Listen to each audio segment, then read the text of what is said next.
முற்போக்கு திராவிட கழகத்தின் பெரம்பலூர் மாவட்டத்தில் நான் ஆலத்தூர் ஒன்றியத்திலிருந்து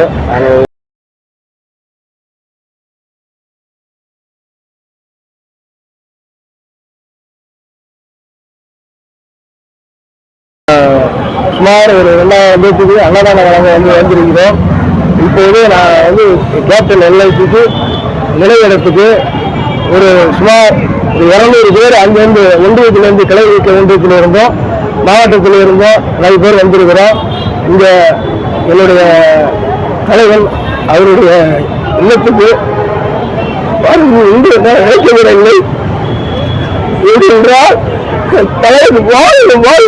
மக்கள் நான் அவருக்காக வாழ்கிறேன் என்று பெரம்பலூர் மாவட்ட கழக சார்பாக இறை சிவ ஐயப்பன் அவர்கள் சார்பிலும் ஆலத்தூர் ஒன்றிய கழக ஜிஎஸ் விஜயகுமார் அவர் தலைமையிலும் நாங்கள் ஆலத்தூர் ஒன்றியத்திலிருந்து இரு வாகனத்தில் ஆலத்தூர் மேலமத்து கிராமத்திலிருந்து இரு வாகனத்தில் 50 பேர் வந்திருக்கின்றோம். இதை தவிர மற்ற வாகனத்திலிருந்து ஆலத்தூர் ஒன்றியத்தின் சார்பாக அன்னதானம் நடைபெற்று சுமார் 2000 பேருக்கு நடைபெற்று கொண்டிருக்கிறது. இதுக்காக நாங்கள் கேப்டனை சந்தித்து அதில் ஆசை பெற்று அவங்களை இதோடதான் நாங்கள் இன்றைக்கு வந்திருக்கின்றோம். தலைமையில் ஒன்றிய கழக தலைமையில் நாங்கள் ஆலத்தூர் ஒன்றியத்திலிருந்து மேலமாத்தூர் கிராமத்திலிருந்து ஆளுநர் சார்பாகவும் மற்ற அவங்க ஊர் மக்கள் சார்பாகவும் கட்சி 5 வாகனத்தில் வந்திருக்கிறோம். ஒரு 200 பேர் கிட்ட. அதனால எங்களால் முடிஞ்ச வரைக்கும் 2000 பேருக்காவது இன்னைக்கு அன்னதானம் பண்ணுங்கிறதால இங்கே நாங்கள் கேப்டனுக்காக இவ்வளோ தூரம் வந்திருக்கிறோம். கேப்டனுடைய தொழில் இன்னும் வளரணும், அவருடைய பிரபாகரன் வளர்ச்சி அதை பாதையை வழி நடத்தணும். அவர் வழியில் நாங்கள் நடத்துது அந்த பாதையை வெற்றியடைய செய்வோம், உறுதுணையாக இருப்போம். கேப்டனுக்காக மாவட்ட செயலாளருக்கு உறுதுணையாக இருப்போம், ஒன்றிய செயலாளருக்கு உறுதுணையாக இருப்போம். கடைசி வரைக்கும் இந்த கட்சியில் நாங்கள் எங்களால் முடிஞ்ச வரைக்கும் பாடுபடுவோம். மக்களுக்கு எங்களால் முடிஞ்ச வரைக்கும் எங்களால் என்ன முடிஞ்சோ எங்களை செய்வோம். அதனால எங்களுக்கு எப்பவுமே கேப்டன் தான். கேப்டன் புகழ் வளர்ந்த தேமுதிக. கேப்டன் அளவுக்கு யாரும் சாப்பாடு போட்டவங்க இதுவரையும் இல்லை, இனிமேல் யாரும் கிடையாது. ஆனா அதுல ஓரளவு சிறிது பாகம் நான் பண்ணணும்னு ஆசைப்படுறேன். நானும் பண்ண எனக்கு சுத்தபாகம் பண்ணுவாரு. அதுதான் எங்களோட கொள்கை. இது போதும்.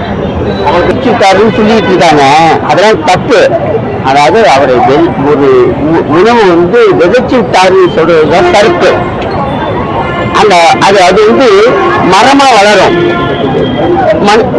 மரமா வளர வளர ஒரு பெண் ஒரு ஆண் சின்ன குழந்தைகளை வளர மாதிரி வளரும்.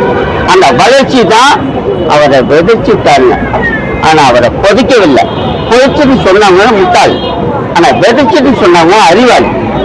அதுதான் அவருக்கு அறிவு. அதுதான் சொல்லி கொடுத்தாரு எங்களுக்கெல்லாம். அதை வச்சுதான் நாங்களும் அதே சிறப்பா நாங்கள் நடந்துட்டு இருக்கோம். திராவிட கழகத்தின் என் உயிரினும் மேலான கேப்டன் அவர்களை வணங்க இன்னைக்கு சென்னை நோக்கி வந்து கொண்டிருக்கிறோம்.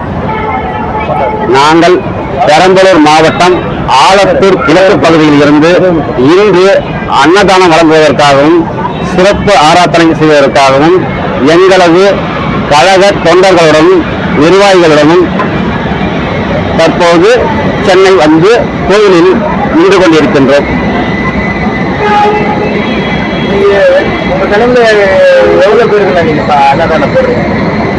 இன்று ஆலத்தூர் ஒன்றிய கிழக்கு பகுதியின் சார்பாக சுமார் 1000 பேர்களுக்கு அன்னதானமும் நடைபெறும். இன்னைக்கு இருக்கிற அரசியல் சூழ்நிலையில கேப்டன் உயிரோட இருந்திருந்தாருன்னா எப்படி இருந்திருக்கும் அரசியல்?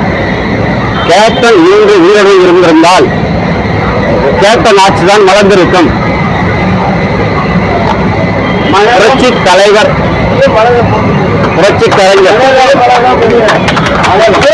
கலைஞரும் இல்லாத இந்த வெற்றிடத்தை நிரப்புவதற்காக கேப்டன் வந்தார். அவரது நல்ல நேரம் இருந்திருந்தால் இன்று எங்களுடன் கேப்டன் உயிருடன் இருந்திருந்தால் இன்று கேப்டன் ஆட்சி மலர்ந்திருக்கும். இப்ப 9ஆம் தேதி பத்மபூஷன் அவார்டு கொடுக்குறாங்க. அதை பத்தி நீங்க என்ன நினைக்கிறீங்க?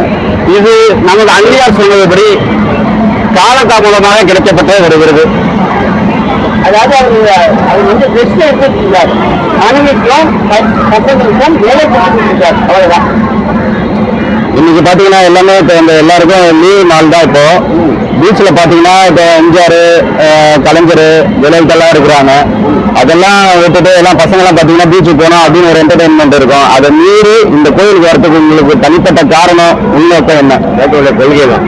கேப்டனுடைய அந்த குணமும் அன்னதான குணமும் மிக சிறந்து இருப்பதால் இங்கு கோயிலை விட அங்கே இருப்பது நிலையிடம்.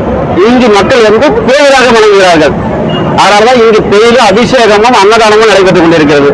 வேறு எந்த ஒரு தலைவருக்கும் இல்லாத சிறப்பு கேப்டனுக்கு உண்டு. கேப்டனோட மறுபிரிவுன்னு சொல்லிட்டு அவருடைய பையன் வந்து விஜய பிரபாகரன் வந்து விருதுநகர்ல எம்பி தொகுதியில நிற்கிறாரு.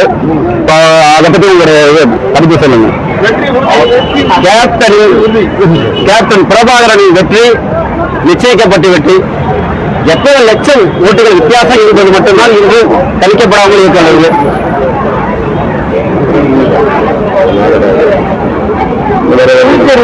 கோயில் கட்டுறதுக்கான வாய்ப்பு இருக்காங்க. நீங்க ஃபியூச்சர்ல வந்து கோயில் கட்டுறதுக்கான வாய்ப்பு இருக்கா? நிச்சயமாக வரும் பாராளுமன்ற தேர்தல் முடிவுக்கு பிறகு இங்கு கோயில் அமைக்கப்படும் என்று அந்நியார் கூறியுள்ளார். அதற்கு கழக தொண்டர்களும் ஒத்துழைப்பார்கள். கோயில் தெரியுமா? டெய்லி வழங்கிட்டு தானே இருக்காங்க. கோயில் வந்து டெய்லி வழங்கிட்டு தான் இருக்கு. வேற எந்த தலைவருக்கும் இந்த சிறப்பு கிடையாது. இப்ப உங்க ஒரு கின்னஸ் ரெக்கார்டே கொடுத்துட்டாங்க. 125 நாள் தொடங்குது. 15 லட்சம் பேர் பார்த்திருக்காங்க. டெய்லி அன்னதானம் நடந்திருக்கு. இது உலக தலைவர்கள் யாருக்குமே இல்லாத ஒரு சிறப்பு என்று தானே கொடுத்திருக்காங்க.